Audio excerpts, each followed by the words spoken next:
ആകാശവാണി.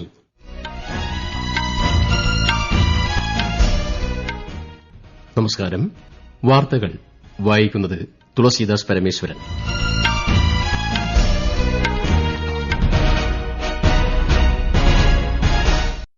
പ്രധാന വാർത്തകൾ. സാങ്കേതിക വൈദഗ്ധ്യത്തോടൊപ്പം സാമൂഹിക സാമ്പത്തിക കാഴ്ചപ്പാടുകളും വിദ്യാർത്ഥികൾക്ക് ആവശ്യമെന്ന് രാഷ്ട്രപതി ദ്രൌപദി മുർമു. ഉപരാഷ്ട്രപതി സി.പി. രാധാകൃഷ്ണൻ ദ്വിദിന സന്ദർശനത്തിനായി ഇന്ന് തിരുവനന്തപുരത്ത്. നാളെ വർക്കല ശിവഗിരി തീർത്ഥാടനം ഉദ്ഘാടനം ചെയ്യും. രാജ്യത്തിന്റെ വടക്ക് കിഴക്കൻ മേഖല സമാധാനത്തിനും വികസനത്തിനും സാക്ഷ്യം വഹിക്കുന്നുവെന്ന് കേന്ദ്ര ആഭ്യന്തരമന്ത്രി അമിത് ഷാ. അരാവലി മലനിരയെ സംബന്ധിച്ച ഉത്തരവ് സുപ്രീംകോടതി സ്റ്റേ ചെയ്തു. പ്രശ്നങ്ങൾ പഠിക്കാൻ വിദഗ്ധ സമിതി രൂപീകരിക്കും. കേരളത്തിലെ സ്വകാര്യ ആശുപത്രി ജീവനക്കാരുടെ വേതന സുരക്ഷ ഉറപ്പാക്കാൻ സർക്കാർ പ്രതിജ്ഞാബദ്ധമെന്ന് മന്ത്രി വി. ശിവൻകുട്ടി. ഇന്ത്യ ശ്രീലങ്ക വനിതാ ട്വന്റി ക്രിക്കറ്റ് പരമ്പരയിലെ അവസാന മത്സരം നാളെ തിരുവനന്തപുരത്ത്. വാർത്തകൾ വിശദമായി. സാങ്കേതിക വൈദഗ്ധ്യത്തോടൊപ്പം സാമൂഹികവും സാമ്പത്തികവുമായ കാഴ്ചപ്പാടുകളും വിദ്യാർത്ഥികൾക്ക് ആവശ്യമാണെന്ന് രാഷ്ട്രപതി ദ്രൌപദി മുർമു. ജംഷഡ്പൂരിലെ നാഷണൽ ഇൻസ്റ്റിറ്റ്യൂട്ട് ഓഫ് ടെക്നോളജിയുടെ 15ാമത് ബിരുദദാന സമ്മേളനത്തിൽ മുഖ്യാതിഥിയായി പങ്കെടുക്കുകയായിരുന്നു രാഷ്ട്രപതി. മാനവക്ഷേമത്തിനായുള്ള മാർഗ്ഗങ്ങൾക്കായി സാങ്കേതിക വികസനം ഉപയോഗിക്കണമെന്ന് രാഷ്ട്രപതി വിദ്യാർത്ഥികളോട് അഭ്യർത്ഥിച്ചു. एनआईटी जमशेदपुर जैसे महत्वपूर्ण हितधारकों से ये अपेक्षा की जाती है कि ये आधुनिक टेक्निकों का सामान्य जन और समाज पर पड़ने वाले कुप्रभावों के नियंत्रण और समाधान में भागीदारी करेंगे. ഔദ്യോഗിക സന്ദർശനത്തിനായി ഝാർഖണ്ഡിലെത്തിയ രാഷ്ട്രപതി ദ്രൌപദി മുർമു നേരത്തെ സന്താലി ഭാഷയിലെ ഓൾചീകി ലിപിയുടെ 100ാം വാർഷിക ആഘോഷ പരിപാടിയിലും പങ്കെടുത്തു. ഉപരാഷ്ട്രപതി സി.പി. രാധാകൃഷ്ണൻ ദ്വിദിന സന്ദർശനത്തിനായി ഇന്ന് തിരുവനന്തപുരത്ത്. പുതുച്ചേരിയിലെ വിവിധ പരിപാടികളിൽ പങ്കെടുത്ത ശേഷമാണ് ഉപരാഷ്ട്രപതി തിരുവനന്തപുരത്തേക്ക് എത്തുന്നത്. പാളയം LMSൽ നടക്കുന്ന ട്രിവാൻഡ്രം ഫെസ്റ്റിലെ സ്നേഹസംഗമം പരിപാടിയിൽ അദ്ദേഹം മുഖ്യ അതിഥിയാകും. നാളെ രാവിലെ വർക്കലയിൽ ശിവഗിരി തീർത്ഥാടനം ഉപരാഷ്ട്രപതി ഉദ്ഘാടനം ചെയ്യും. Thiruvananthapuram Mar Ivanios college platinum jubilee സമാപന പരിപാടിയിലും അദ്ദേഹം പങ്കെടുക്കും. ഉച്ചയ്ക്ക് ഉപരാഷ്ട്രപതി തിരുവനന്തപുരത്ത് നിന്ന് മധുരയ്ക്ക് തിരിക്കും. നിർമ്മിത ബുദ്ധി, ഓട്ടോമേഷൻ, ബയോടെക്നോളജി, ഡിജിറ്റൽ കണക്ടിവിറ്റി എന്നിവ മനുഷ്യജീവിതത്തിന്റെ സമസ്ത മേഖലകളെയും നവീകരിക്കുന്ന ലോകത്ത് വിദ്യാസമ്പന്നരായ വ്യക്തികൾ സാങ്കേതിക വിദ്യയെ ജാഗ്രതയോടെ സമീപിക്കണമെന്ന് ഉപരാഷ്ട്രപതി സി.പി. രാധാകൃഷ്ണൻ. ഡിജിറ്റൽ ഉപകരണങ്ങൾ ഉൽപാദനക്ഷമതയും കണക്ടിവിറ്റിയും വർദ്ധിപ്പിക്കുമെങ്കിലും ആഴത്തിലുള്ള ചിന്തയ്ക്കും സമൂഹവുമായുള്ള അർത്ഥവത്തായ ഇടപെടലിനുള്ള ശേഷി കുറയ്ക്കാൻ അവ കാരണമാകരുതെന്ന് അദ്ദേഹം യുവ ബിരുദധാരികൾക്ക് മുന്നറിയിപ്പ് നൽകി. പോണ്ടിച്ചേരി സർവകലാശാലയുടെ 30ാമത് ബിരുദദാന ചടങ്ങിൽ മുഖ്യപ്രഭാഷണം നടത്തുകയായിരുന്നു അദ്ദേഹം. 2020ലെ ദേശീയ വിദ്യാഭ്യാസ നയത്തിന്റെ അംബാസഡർമാരാകാൻ ശ്രീ രാധാകൃഷ്ണൻ ബിരുദധാരികളോട് അഭ്യർത്ഥിച്ചു. അരാവലി കുന്നുകളുടെയും മലനിരകളുടെയും നിർവചനം സംബന്ധിച്ച് നവംബർ 20ന് പുറപ്പെടുവിച്ച ഉത്തരവ് സുപ്രീംകോടതി സ്റ്റേ ചെയ്തു. ഇത് സംബന്ധിച്ച പ്രശ്നങ്ങൾ പഠിക്കാൻ വിദഗ്ധ സമിതി രൂപീകരിക്കാൻ ചീഫ് ജസ്റ്റിസ് സൂര്യകാന്ത്, ജസ്റ്റിസുമാരായ ജെ.കെ. മഹേശ്വരി, എ.ജി. മാസിഹ് എന്നിവരടങ്ങിയ അവധിക്കാല ബെഞ്ച് ഉത്തരവിട്ടു. ഈ വിഷയത്തിൽ സ്വമേധയാ കേസെടുത്തതിൽ കേന്ദ്രത്തിനും മലനിരകൾ ഉൾക്കൊള്ളുന്ന ഡൽഹി, രാജസ്ഥാൻ, ഗുജറാത്ത്, ഹരിയാന സംസ്ഥാനങ്ങൾക്കും സുപ്രീംകോടതി നോട്ടീസ് അയച്ചിട്ടുണ്ട്. പുതിയ സമിതി രൂപീകരിക്കാനുള്ള സുപ്രീംകോടതിയുടെ തീരുമാനത്തെ കേന്ദ്ര വനം പരിസ്ഥിതി മന്ത്രി ഭൂപേന്ദ്ര യാദവ് സ്വാഗതം ചെയ്തു. രാജ്യത്തിന്റെ വടക്ക് കിഴക്കൻ മേഖല സമാധാനത്തിനും വികസനത്തിനും സാക്ഷ്യം വഹിക്കുന്നുവെന്ന് കേന്ദ്ര ആഭ്യന്തരമന്ത്രി അമിത് ഷാ. കഴിഞ്ഞ 11 വർഷത്തിനിടെ മേഖല വികസനം കൈവരിച്ചതായി അദ്ദേഹം പറഞ്ഞു. അസമിലെ നാഗോൺ ജില്ലയിൽ പൊതുറാലിയെ അഭിസംബോധന ചെയ്യുകയായിരുന്നു അദ്ദേഹം. आज इस भूमि पर एक महान स्मारक श्रीमंत शंकर देव जी का बना है. भारत रत्न श्रद्धेय गोपीनाथ जी को भी याद करना चाहता हूं. अगर गोपीनाथ जी न होते तो हमारा ये आसाम, पूरा नॉर्थ ईस्ट भारत का हिस्सा न होता. ജനുവരി 1 മുതൽ ഇന്ത്യൻ കയറ്റുമതികൾക്ക് 100% ഓസ്ട്രേലിയൻ തീരുവ നിരക്കുകളും സീറോ ഡ്യൂട്ടി ആയിരിക്കുമെന്ന് കേന്ദ്ര വാണിജ്യ വ്യവസായ മന്ത്രി പീയൂഷ് ഗോയൽ. കരാർ തൊഴിൽ കേന്ദ്രീകൃത മേഖലകൾക്ക് പുതിയ അവസരങ്ങൾ തുറക്കുമെന്നും ഇന്ത്യൻ കയറ്റുമതിക്കാർ, MSMEകൾ, കർഷകർ, തൊഴിലാളികൾ എന്നിവർക്ക് ഗുണം ചെയ്യുമെന്നും ശ്രീ ഗോയൽ സമൂഹമാധ്യമത്തിൽ കുറിച്ചു. 2024-25ൽ ഓസ്ട്രേലിയയ്ക്കുള്ള രാജ്യത്തിന്റെ കയറ്റുമതി 8% വർദ്ധിച്ചുവെന്നും ഇത് രാജ്യത്തിന്റെ വ്യാപാര സന്തുലിതാവസ്ഥ മെച്ചപ്പെടുത്തിയെന്നും അദ്ദേഹം പറഞ്ഞു.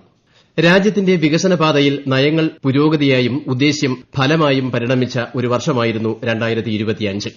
2017ൽ GST അവതരിപ്പിച്ചതോടെ ഇന്ത്യ ഒറ്റ വിപണിയായി ഏകീകരിക്കപ്പെട്ടെങ്കിലും ഈ വർഷത്തെ പുത്തൻ തലമുറ GST പരിഷ്കാരത്തിലൂടെ നികുതി ഘടന ഏറെ ലളിതമായി. ജിഎസ്ടി ഇളവുകളും ആദായനികുതി ഇളവുകളും മൂലം കുടുംബങ്ങൾക്ക് പ്രതിവർഷം 2.5 ലക്ഷം കോടി രൂപ ലാഭിക്കാൻ കഴിയുമെന്നാണ് പ്രതീക്ഷിക്കുന്നത്. ഈ വാർത്തകൾ ആകാശവാണിയിൽ നിന്ന്. ആകാശവാണി വാർത്തകളും വാർത്താ അധിഷ്ഠിത പരിപാടികളും All India Radio News Thiruvananthapuram YouTube ചാനലിലും at All India Radio News Thiruvananthapuram Facebook പേജിലും AIR ന്യൂസ് _തിരുവനന്തപുരം ഇൻസ്റ്റഗ്രാം അക്കൌണ്ടിലും at AIR news _TVM X ഹാൻഡിലും ലഭ്യമാണ്. പോർബന്തറിൽ നിന്ന് ഒമാനിലെ മസ്കറ്റിലേക്കുള്ള INSV കൌണ്ടിനിയുടെ കന്യാത്രയിൽ പ്രധാനമന്ത്രി നരേന്ദ്രമോദി സന്തോഷം പ്രകടിപ്പിച്ചു. പുരാതന തുന്നൽ സാങ്കേതികത ഉപയോഗിച്ചാണ് കപ്പൽ നിർമ്മിച്ചിരിക്കുന്നതെന്ന് ശ്രീ മോദി സോഷ്യൽ മീഡിയ കുറിപ്പിൽ പറഞ്ഞു. അതുല്യമായ ഈ പരിശ്രമത്തിന് പിന്നിലെ ഡിസൈനർമാരെയും കരകൌശല വിദഗ്ധരെയും കപ്പൽ നിർമ്മാതാക്കളെയും നാവികസേനയെയും പ്രധാനമന്ത്രി അഭിനന്ദിച്ചു. ഡോക്ടർമാർ നിർദ്ദേശിച്ചാൽ മാത്രമേ ആന്റിബയോട്ടിക്കുകൾ ഉപയോഗിക്കാവൂ എന്ന് ദേശീയ മെഡിക്കൽ ഗവേഷണ council director general doctor Rajiv Behl. Pneumonia പോലെയുള്ള അണുബാധയ്ക്ക് ആന്റിബയോട്ടിക്കുകളുടെ അമിത ഉപയോഗം അവയുടെ ഫലപ്രാപ്തി കുറയ്ക്കുമെന്നും ന്യൂഡൽഹിയിൽ മാധ്യമപ്രവർത്തകരോട് സംസാരിക്കവെ അദ്ദേഹം വ്യക്തമാക്കി. കുറിപ്പടിയിലൂടെ മാത്രമേ ആന്റിബയോട്ടിക്കുകൾ വിതരണം ചെയ്യുന്നുള്ളൂവെന്ന് ഉറപ്പാക്കാൻ സംസ്ഥാനങ്ങൾ നടപടികൾ സ്വീകരിച്ചിട്ടുണ്ടെന്നും ഡോക്ടർ രാജീവ് പറഞ്ഞു. The bacteria cause infections are now not reacting to the antibiotics that we use to treat them. Take antibiotics prescribed by a registered doctor. You should not take antibiotics on your own for any condition. കേരളത്തിലെ സ്വകാര്യ ആശുപത്രി ജീവനക്കാരുടെ വേതന സുരക്ഷ ഉറപ്പാക്കാൻ സർക്കാർ പ്രതിജ്ഞാബദ്ധമാണെന്ന് മന്ത്രി വി ശിവൻകുട്ടി. സ്വകാര്യ ആശുപത്രി ജീവനക്കാരുടെ മിനിമം വേതനം പരിഷ്കരിക്കുന്നതിനുള്ള കരട് വിജ്ഞാപനം 1 മാസത്തിനുള്ളിൽ പുറപ്പെടുവിക്കുവാൻ തൊഴിൽ വകുപ്പ് ഉദ്യോഗസ്ഥർക്ക് നിർദ്ദേശം നൽകിയതായും മന്ത്രി തിരുവനന്തപുരത്ത് വാർത്താസമ്മേളനത്തിൽ പറഞ്ഞു. കേരളത്തിൽ സ്ഥാനാർത്ഥികളുടെ നിര്യാണത്തെ തുടർന്ന് വോട്ടെടുപ്പ് മാറ്റിവെച്ച 3 തദ്ദേശ വാർഡുകളിൽ പത്രിക പിൻവലിക്കാൻ സമയപരിധി അവസാനിച്ചു. ജനുവരി 12-നാണ് വോട്ടെടുപ്പ്. മലപ്പുറം മൂത്തേടം പഞ്ചായത്തിലെ പായിപ്പാടം, എറണാകുളം പാമ്പാക്കുട പഞ്ചായത്തിലെ ഓണക്കൂർ, തിരുവനന്തപുരം കോർപ്പറേഷനിലെ വിഴിഞ്ഞം എന്നീ വാർഡുകളിലാണ് വോട്ടെടുപ്പ്. വോട്ടെണ്ണൽ 13-ന് നടക്കും. കേരളത്തിൽ കരട് വോട്ടർ പട്ടികയിന്മേലുള്ള പരാതികളും അവകാശവാദങ്ങളും ജനുവരി 22 വരെ സമർപ്പിക്കാം. voters.eci.gov.in, ceo.kerala.gov.in വെബ്സൈറ്റുകളിൽ കരട് പട്ടിക ലഭ്യമാണ്. മകരവിളക്ക് ഉത്സവത്തിനായി ശബരിമല ക്ഷേത്രനട നാളെ വൈകുന്നേരം 5-ന് തുറക്കും. മകരവിളക്ക് അനുബന്ധിച്ചുള്ള ദിവസങ്ങളിലെയും തുടർന്നുള്ള കുംഭമാസ പൂജയ്ക്കുമായി ദർശനം നടത്തുന്നതിന് വെർച്വൽ ക്യൂ ബുക്കിംഗ് ആരംഭിച്ചിട്ടുണ്ട്. ജനുവരി 14-ലാണ് മകരവിളക്ക് മഹോത്സവം നടക്കുക. ശബരിമല സ്വർണ്ണപ്പാളി കേസുമായി ബന്ധപ്പെട്ട് തിരുവിതാംകൂർ ദേവസ്വം ബോർഡ് മുൻ അംഗം N. വിജയകുമാറിനെ പ്രത്യേക അന്വേഷണ സംഘം അറസ്റ്റ് ചെയ്തു. ഇന്നാണ് വിജയകുമാറിനെ വീട്ടിൽ നിന്ന് കസ്റ്റഡിയിലെടുത്ത് അറസ്റ്റ് രേഖപ്പെടുത്തിയത്. 2019-ൽ എ. പത്മകുമാർ പ്രസിഡന്റായിരുന്ന കാലത്ത് ദേവസ്വം ബോർഡ് അംഗമായിരുന്നു വിജയകുമാർ. ഇന്ത്യ ശ്രീലങ്ക വനിതാ ട്വന്റി ക്രിക്കറ്റ് പരമ്പരയിലെ അവസാന മത്സരം നാളെ തിരുവനന്തപുരം കാര്യവട്ടം ഗ്രീൻഫീൽഡ് സ്റ്റേഡിയത്തിൽ നടക്കും. വൈകിട്ട് 7-നാണ് മത്സരം. 5 മത്സരങ്ങൾ അടങ്ങിയ പരമ്പരയിൽ ഇന്ത്യ 4-0-ന് മുന്നിലാണ്. ദോഹയിൽ നടന്ന 2025-ലെ ഫിഡെ റാപ്പിഡ് ചെസ് ചാമ്പ്യൻഷിപ്പിൽ ഇന്ത്യൻ ഗ്രാൻഡ് മാസ്റ്റർമാരായ കൊനേരു ഹംപിയും അർജുൻ എറിഗൈസിയും വെങ്കല മെഡൽ നേടി. 9.5 സ്കോറോടെയാണ് അർജുൻ തന്റെ ആദ്യ വെങ്കല മെഡൽ നേടിയത്.